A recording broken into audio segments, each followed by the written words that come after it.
Olá, pessoal, sejam muito bem-vindos ao Dias Platônicos, Diálogos Trabalhistas. Eu sou o Rodrigo Dias e aqui ao meu lado... Eu sou o Platão. Rodrigo, nós estamos muito animados para estrear esse projeto que busca aí debater todas as questões envolvendo o mundo do trabalho nesse cenário nosso contemporâneo. Para começar com o pé direito e justamente para falar da contemporaneidade, a gente escolheu um primeiro tema para esse episódio que tem tudo a ver com o século XXI, que é o direito à desconexão, né? A não ser interrompido às 11 horas da noite com uma mensagem do empregador, que o empregado tenha, por exemplo, o seu descanso semanal não interrompido por uma mensagem no celular, a exigência de um serviço à parte. Esse, em grande resumo, né, é o nosso tema desse primeiro episódio. É isso mesmo, a gente vive num mundo hiperconectado, né? A gente não para hora nenhuma. Eu descobri outro dia que eu tenho 90 grupos em comum com você, né, Rodrigo? E 119 com a minha esposa. Então, assim, a gente não para. Ainda bem que tem mais com a esposa que comigo, né? A gente não para, é o WhatsApp o tempo todo, é e-mail, e a gente vive nessa vida realmente que a gente não consegue desconectar. E isso também atinge o trabalhador, que muitas vezes é acionado nas horas de folga e precisa realmente descansar. Pois é. Transportando essa nossa hiperconectividade para o mundo do trabalho, a legislação trabalhista desde sempre impôs limites, não é? Ao empregador, para que exija prestação de trabalho para o seu empregado. Daí que há, de forma muito básica, a previsão na legislação de intervalos, desde o menor deles ao maior deles, intervalos no sentido mais amplo, interrupções contratuais, se quiser, do menor ao maior, do intervalo intrajornada às férias, que são limites nesse sentido, né? Vamos começar a falar rapidinho sobre todos eles, Platão. A gente podia começar falando do menor desses intervalos, que é o intervalo intrajornada, dentro da jornada, né? Como é que funciona isso? Exatamente. As suas pausas. E o intervalo intrajornada é aquele que ocorre durante o trabalho, durante o expediente. Então a lei diz que, de modo geral, aquele que trabalha até 4 horas ou durante o expediente pode ter 4 horas seguidas de trabalho, ele não vai ter necessariamente um descanso. Acima de 4 horas e até 6, exige-se um intervalo de 15 minutos e a partir de 6, o intervalo durante o expediente ali de pelo menos 1 hora e até 2 horas. Esse, então, é aquele que ocorre durante o trabalho. E tem também aquele entre jornadas, não é isso? Esse intervalo, que eu não sei se você prefere chamar de interjornada ou entre jornadas, tanto faz, né? Eu acho que tanto faz. É o intervalo de 11 horas, né? Entre o término de um dia de trabalho e o início de um outro dia de trabalho. 11 horas nos termos do 66 da CLT, né? Mesmo intervalo, diga-se de passagem, previsto para o trabalhador rural na lei específica.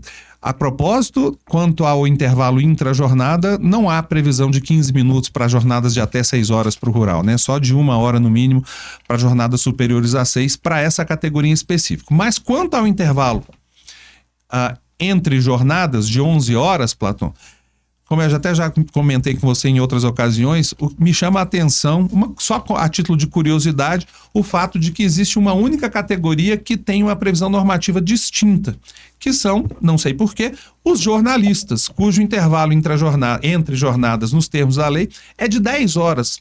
Alguém poderia dizer, e você já me argumentou isso certa feita, né? Não, porque as notícias não param, né?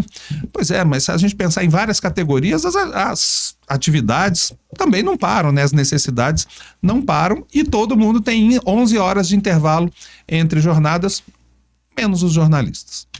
Eu acho que assim, pelo menos a lei garante aí as 8 horas de sono, né? Mais algum tempo para se organizar antes, né, para acalmar. Afinal, a gente precisa desse tempo aí até pegar no sono, digamos assim, e depois para se organizar. Talvez o jornalista tenha que se arrumar um pouquinho mais rápido do que os outros para não deixar a notícia morrer, né? E às vezes dá até um furo de reportagem, quem sabe.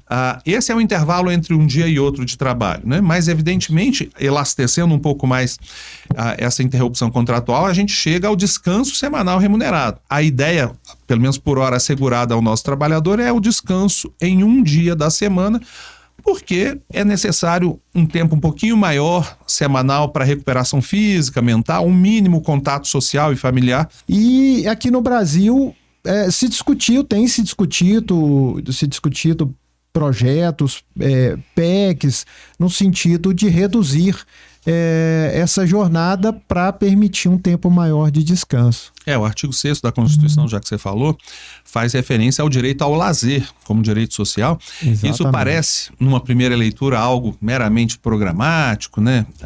Uma espécie de carta de intenções, mas, na verdade, na linha do que a gente está falando aqui, inclusive, muito recentemente, o Supremo Tribunal Federal deu, entre aspas, ao Congresso Nacional 2 anos para legislar a respeito da proteção ao empregado contra a automação, que é um dos direitos previstos lá no artigo 7º. Ora, isso é colocar em prática o direito ao lazer, né? De alguma forma vai haver alguma legislação tocante à questão da jornada de trabalho, certamente reduzida por força da automação, por força da inteligência artificial e tal. E além dos descansos de intrajornada, interjornada, do semanal remunerado, nós ainda temos que pensar nas férias como um todo, né? Que é aquele período maior de trabalho de 30 dias, que é assegurado aí por um trabalho de 1 ano, e que a reforma trabalhista acabou permitindo um parcelamento dessas férias. Eu vejo isso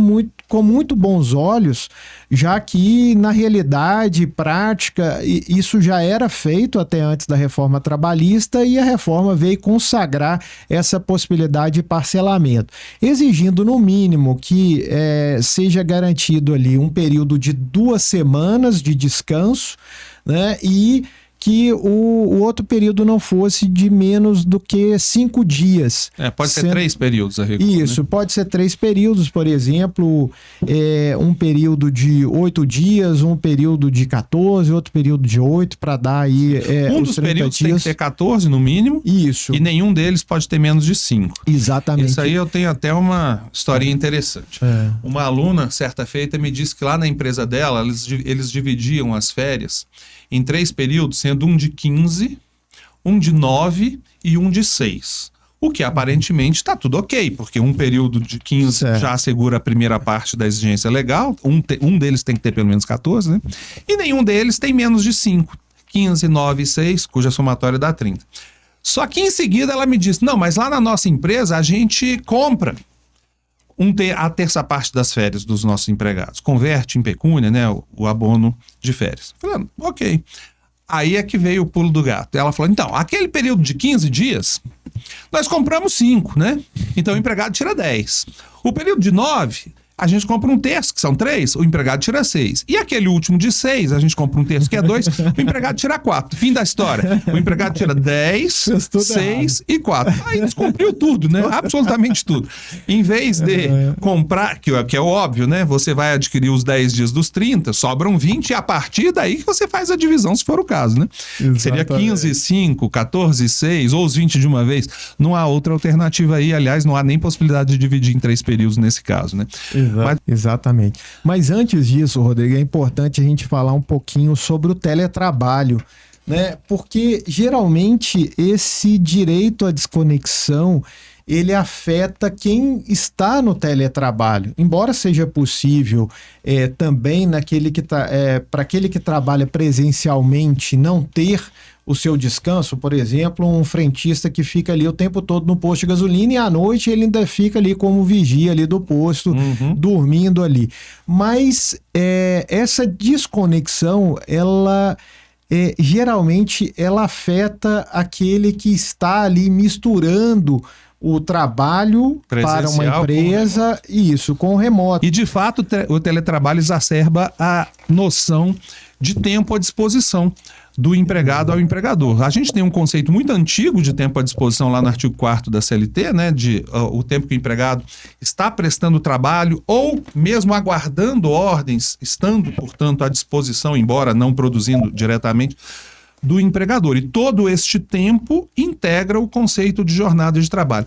O teletrabalho, já que se utiliza desses recursos e equipamentos de comunicação à distância, torna muito tênue essa linha divisória entre tempo de descanso e pode tornar, ao menos, né, muito tênue essa linha entre tempo de descanso e o tempo à disposição do empregador. Exatamente. É interessante lembrar, né, Rodrigo, que que no teletrabalho existem vantagens tanto para o empregado quanto para o empregador. O empregado ele acaba tendo a possibilidade de estar mais com a família, de se dedicar.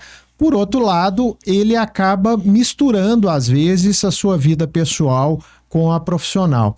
E esse monitoramento do trabalhador no teletrabalho, ele pode ser muito invasivo ou não. Por isso que o teletrabalho traz uma série de discussões, por exemplo, a respeito da privacidade, da proteção de dados pessoais. Eu acho que em tudo a gente precisa de um equilíbrio, né?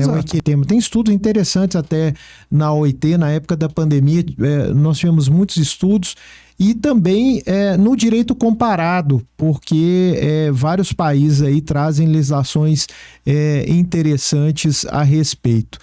E assim, o que a gente tem que buscar, que eu trouxe uma obra também da Thalita, que foi uma colega minha do doutorado na UFMG, ela estudou em Harvard, e ela falava muito dessa precarização no teletrabalho.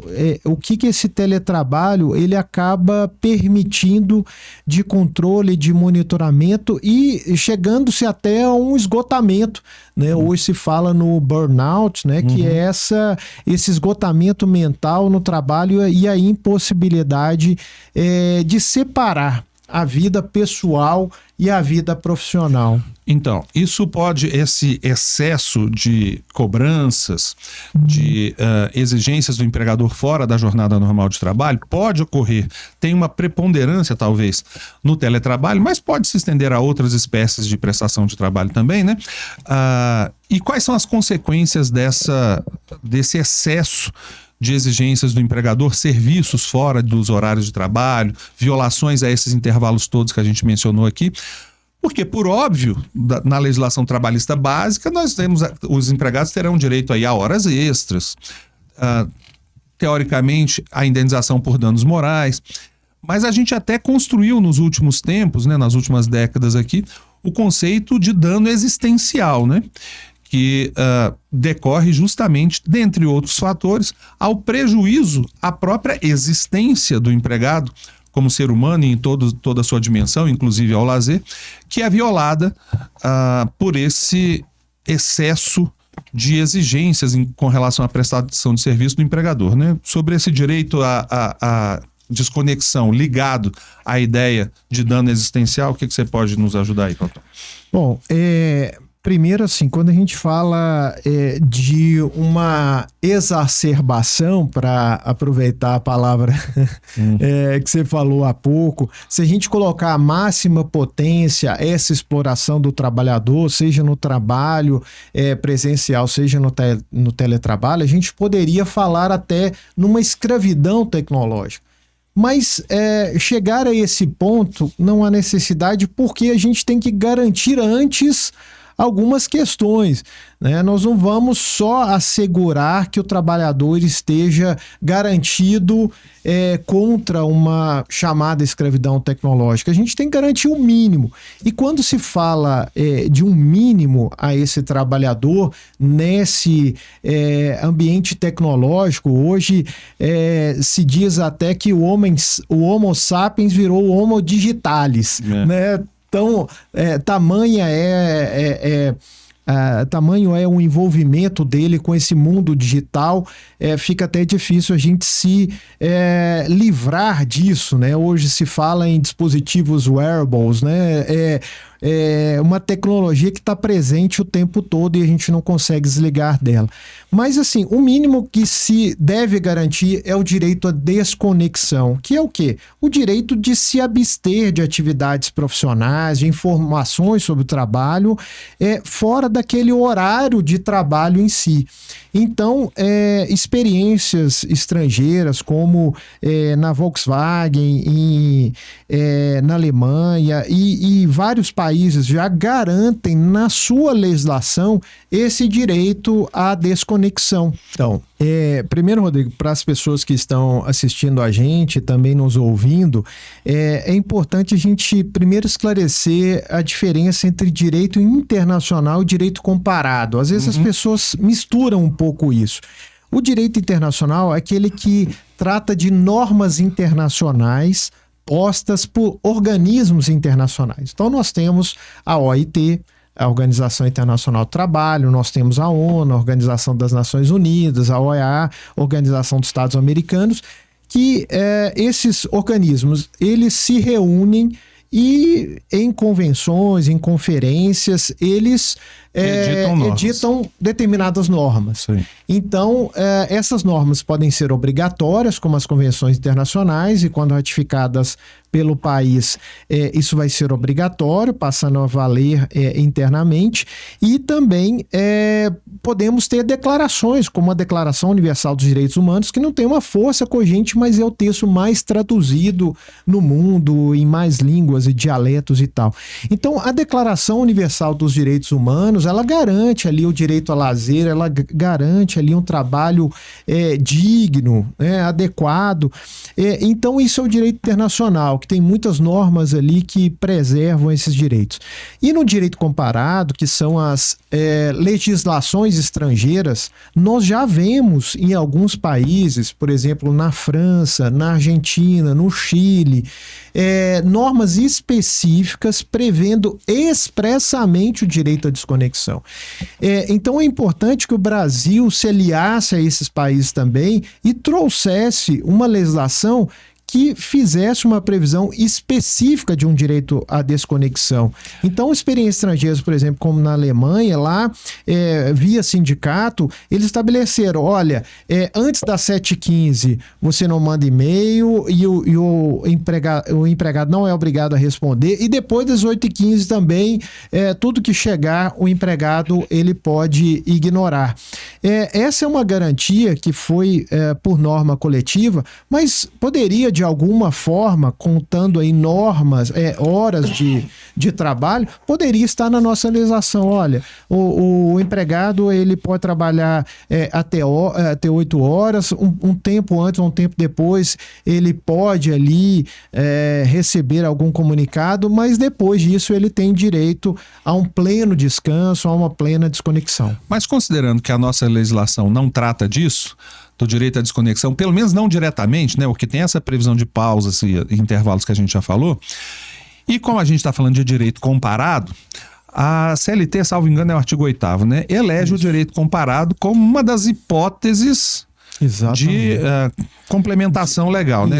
Quando houver lacuna, né? Exato, de suprimento de lacunas. Isso. Então a gente não poderia, enquanto não há legislação regulatória no Brasil, se valer dessas experiências de outros países, legislativas de outros países, para aplicar no Brasil, embora isso possa ter gerar uma certa insegurança, né? Porque as pessoas não conhecem exatamente a legislação de todos os países, nem qual que deve ser aplicado. Mas, ante a lacuna legal, talvez fosse possível o recurso ao direito comparado para regular essa questão. Sim, pelo menos como um argumento de reforço, obter dictum ali, trazer essas questões, mostrar que o direito comparado já trata disso e que a gente está atrasado nessa regulamentação. Existem projetos de lei, eu vou citar o projeto de lei 4579 de 2023, que fala do direito à desconexão, um pouco ali relacionado a esse trabalho com o uso de tecnologia, ele está um pouco relacionado ao teletrabalho, mas ele busca tratar expressamente desse direito à desconexão, alterando a CLT. Ele insere o artigo 75G na CLT e fala que o direito à desconexão é aquele direito do trabalhador não ser obrigado a responder comunicações fora do horário, preservando aí o máximo de desconexão. Então, é muito interessante porque a gente está nessa situação ainda. A França, desde lá em 2016, 2017, já tinha essa previsão do direito à desconexão. E não haver esse direito de desconexão leva a uma série de consequências prejudiciais. Não é só o fato de ter direito a eventuais horas extras que forem além desse trabalho que é aquele trabalho registrado ali, aquele trabalho que está previsto e às vezes anotado ou não, mas aquele trabalho que já é definido previamente. Mas também o trabalhador, além de ter possíveis horas extras, quando demonstrado, ele pode ter direito à indenização por danos morais, chegando ao ponto até de ser considerado um dano existencial.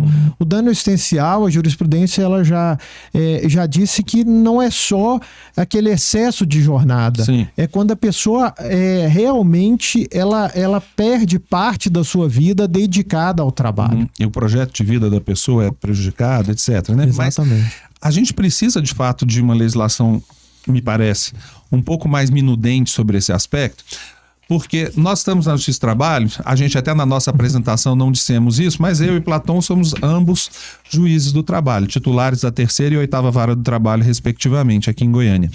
E eu tenho dificuldade, Platão, que se eu recebo numa ação trabalhista uma menção do empregado reclamante que diga que durante o seu intervalo recebia e-mails e mensagens de WhatsApp do empregador. Ele pede, não raras vezes, horas extras, como você mencionou, em razão dessas mensagens. Esse já é a primeira dúvida que me assola, porque como saber se de fato, pela circunstância de a pessoa haver recebido mensagens e e-mails, que houve trabalho naquele período? 2, como saber e avaliar e eventualmente condenar ou absolver o empregador de haver ou não comprometido o projeto de vida do empregado, suas relações sociais, familiares, o pleno gozo do direito ao lazer, etc. Como é que a gente vai definir isso? Eu vou deferir, e se eu for deferir as horas extras, o pior, né? Como é que eu vou mensurar isso? Quanto tempo esse empregado teve? É só ler a mensagem? Porque ler uma mensagem talvez nos tome 3, 4 minutos, uma instrução do que ocorrerá na semana que vem.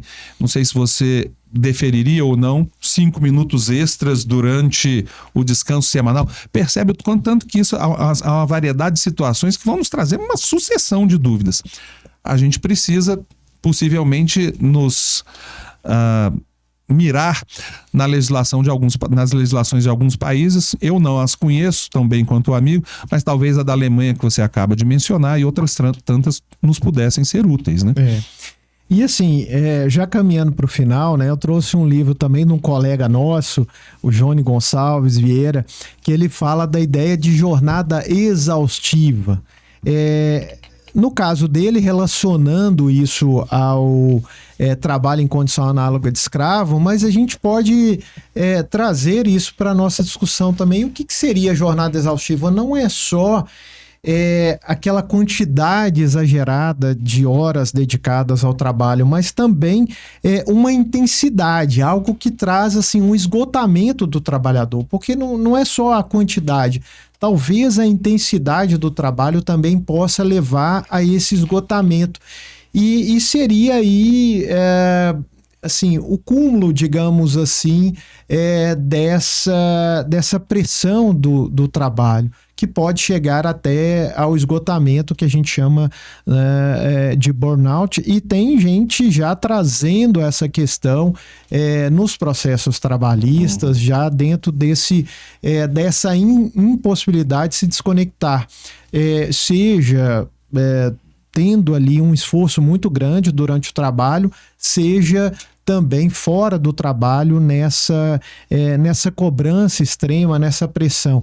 É claro que, Rodrigo, isso vai de cada um também, né? Não é uma questão que cada um vai responder de alguma forma a essa cobrança, mas a gente consegue ali definir o que é exagerado em termos de cobrança do empregador e aquilo que é minimamente aceitável ou tolerável, e aí esse abuso que justamente precisa ser mensurado, precisa ser medido, porque a questão, quando se fala em assédio e tudo mais, o que se busca analisar é a conduta abusiva, e não a forma como o empregado recebe isso. Você disse no meio desse nosso bate-papo aqui que o equilíbrio é importante, né? Ou como os filósofos dizem, né? O equilíbrio está no meio, né? É claro que uma mensagem de um empregador, indo num aspecto mais prático e concreto, uma mensagem do empregador num dia de descanso para dizer, olha, amanhã, segunda-feira, às 8 horas da manhã, nós vamos fazer uma reunião. Isso não me parece nada de extraordinário. Mas uma mensagem, por outro lado, que exija do empregado uma certa dedicação, ou até serviço diretamente, a ser feito no próprio domingo, como preparação para uma eventual, por exemplo, reunião numa segunda-feira, já desbordaria um pouquinho dessa noção de razoabilidade, e aí feriria, de fato, me parece, pelo menos, o direito ao lazer e a desconexão que o empregado, a que o empregado faz jus, não é assim? E é exatamente essa a mensagem que a gente quer deixar. É claro que se a regulamentação fosse mais específica e expressa, a gente teria parâmetros mais definidos para estabelecer o que é isso, enquanto não há regulamentação no Brasil.